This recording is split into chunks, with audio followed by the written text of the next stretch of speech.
waxaan ku suganahay xerada BSF waxaan la wareegay hubkoodii ragga waa dhibtirana waa wanaajinayna nimo talooyin ugu dambeyntii magaalada Gaalkacyo gobolka Mudug waa lagu kala adkaaday ciidamadii Puntland waxay gacanta ku dhigeen ciidamo markaasi BSF hub iyo saanad ciidan ay furteen waxaan kula wadaagi doonaa qasaaraha dagaalkaasi ka dhashay macluumaadka dheeriga ee dagaalkan ka soo baxaya maxaa u suurtageliyeen ciidamada Puntland ay gudaha u galaan xerada BSF ee waqooyiga magaalada Gaalkacyo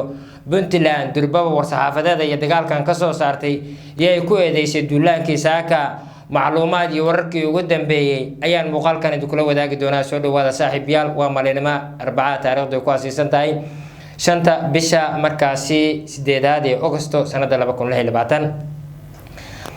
haddii aynu ku bilowno magaalada Gaalkacyo ee gobolka Mudug dagaal saaka waa barigii hore ee markaasi halkaasi ka qarxay waxa ciidamada ammaanka maamulka Puntland ay gacanta ku dhigeen ama ay gudaha u galeen xerada BSF ee waqooyiga magaalada Gaalkacyo waxa ay sheegeen in maleeshiyadu soo adeegsaday Xasan Sheekh Maxamuud halkaasi ay kaga furteen hub iyo saanad ciidan waxay tilmaameen in xilligan wixii ka dambeeyaba ay sugu doonaan ammaanka magaalada Gaalkacyo ee gobolka Mudug waxay sheegeen in dagaalkan saaka uu soo adeegsaday maleeshiyadka Xasan Sheekh Maxamuud ay si weyn ay markaasi ula dagaalameen waxayna markaasi ku dhawaaqayaan ereyo ka dhana haddaad isi soo dhiibi waysaan mar kale dagaal ayaan idila geli doonaa annagoo caalamkaas ku dagaalamay miyaad adigoo markaasi xero ku jira naga fagsanaysaan ereyo sidaas ay ku dhawaaqayaan ciidamadii maamulka Puntland ee markaasi gacanta ku dhigay xerada BSF ee waqooyiga magaalada Gaalkacyo warar dheeri iyo macluumaad dheeri ayaana soo baxaya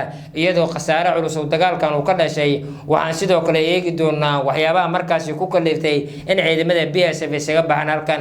ciidamada BSF oo kaga soo goostay ciidamada maamulka Puntland oo ku sugnaa xerada BSF markaasi xerada Istanbul ee waqooyiga magaalada Gaalkacyo maanta halkaasi waa laga wareego hub iyo saanad ciidan ayna soo bandhigeen ciidamada maamulka Puntland waxay sidoo kale ay tilmaameen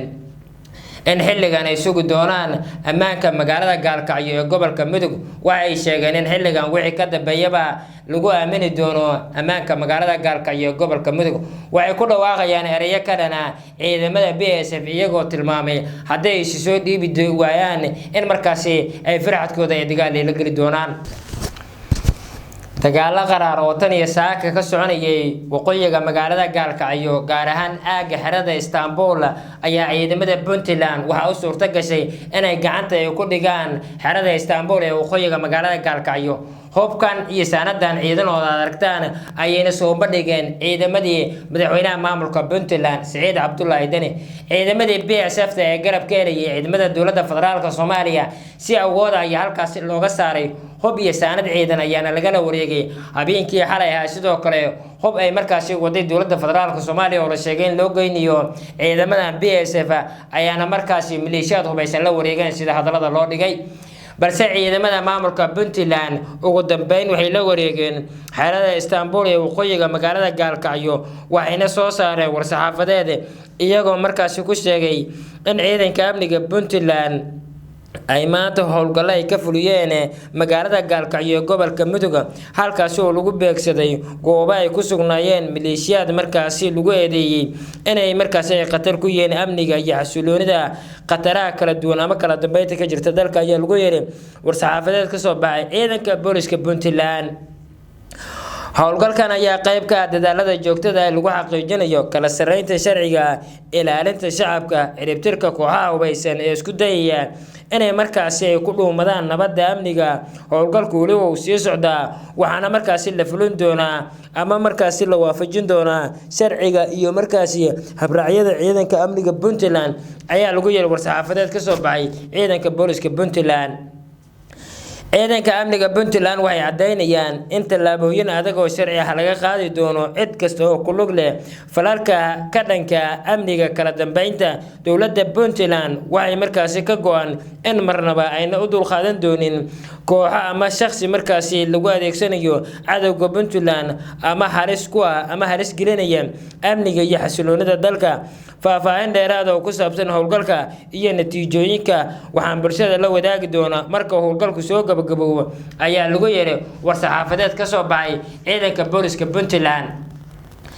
war-saxaafadeedkan ayaana ku soo aadaya iyadoo saaka waa berigii dagaal qaraar uu ka dhacay magaalada Gaalkacyo waqooyiga magaaladaasi xeerada Istanbul oo lagala wareegay ciidamadii BSF waxayna isaga baxeen magaalada Gaalkacyo iyagoo gaaray dhinaca galmudug ay maamusho waxaana la dareemayaa in dhaqaaqyo xoogan bay durbaba ka soconayaan magaalada Gaalkacyo ee gobolka Mudug xiisadu wali way kacsan tahay ciidamada dowladda federaalka Soomaaliya gurmad kala duwan ay gaarsiinayaan ciidamada BSF labada dhinac gurmadyo kala duwan ay soo gaaraya balse haatan waxaan idila wadaagaynaa in markaasi xeerada Istanbul ee waqooyiga magaalada Gaalkacyo ay ku sugan yihiin ciidamadii BSF-ta ayraada waa markaasi ciidamada maamulka Puntland oo awood ciidan ay iyadu u adeegsatay dagaalkan waxaana la sheegay inay gacanta ku dhigtay hub iyo saanad ciidan oo ay laayeen ciidamadii BSF-ta ee hore kaga soo goostay maamulka Puntland waxaana markaasi lagu eedeeyay in markaasiba ay si weyn ula wareegeen xeerada BSF magaalada Gaalkacyo ee gobolka Mudugna haatan xiisadeedu way kacsan tahay dadkii shacabka ah ee ku sugnaa xeerada Istanbul ee waqooyiga magaaladaasi waa ay isaga qaxeen waxayna haatan bay gaareen qaybo ka tirsan maamulka Galmudug dhaawacyo kala duwan ayaa la soo warinayaa waxaana la arkayaba in hoobiya lagu garaacay guryo ay dad shacab lahaayeen oo ay ku sugnaayeen waqooyiga magaalada Gaalkacyo ee gobolka Mudug xeerada Istanbul ciidankan way la wareegeen maamulka Puntland war-saxaafadeed ay soo saartay waxayna sheegteen howlgalka uu sii socon doono ilaa inta uu ka dhamaanayana ay la soo wadaagi doonaan shacabka maamulka Puntland waxay sidoo kale Puntland ay sheegtay in xilligan wixii ka dambeeyay howlgalka ay soo gabagabay doono lama oga talaabada ay qaadi doonto dowladda federaalka Soomaaliya ku aadan dagaalkan maanta ka dhacay magaalada Gaalkacyo ee waqooyiga markaasi magaaladaasi lamana oga halka ay ku dambeey doonto xiisado balse ciidanka Puntland waxa uu suurta gashay in hub iyo saanad ciidan ay la wareegaan gacantana ay ku dhigaan magaalada Gaalkacyo qaybo ka tirsan iyagoo markaasi xeerada BSF gudaha u galay waxay ku dhawaaqayeen anagoo caalamiskaad kula dagaalanay buuraha caalamiskaad ee gobolka bari kooxda Daacish miyaan markaasi hori karnaa in markaasi dad anaga naga tirsan ay carqaladeeyaan amnigaan u soo dhididnay howlgalladana aan soo galnay dad badan oo markaasi ciidamada Puntland kamidana ay uga geeriyoodeen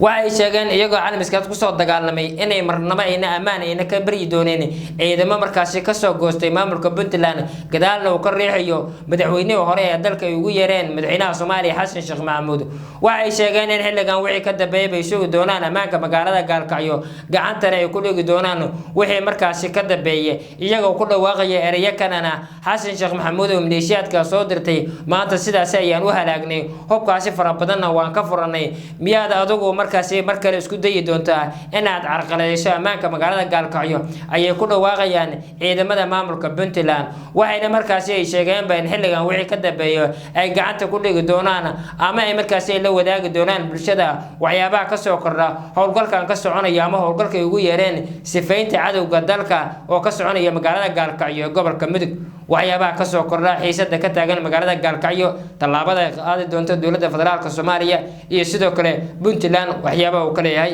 halkan ayaan kula wadaagi doonaa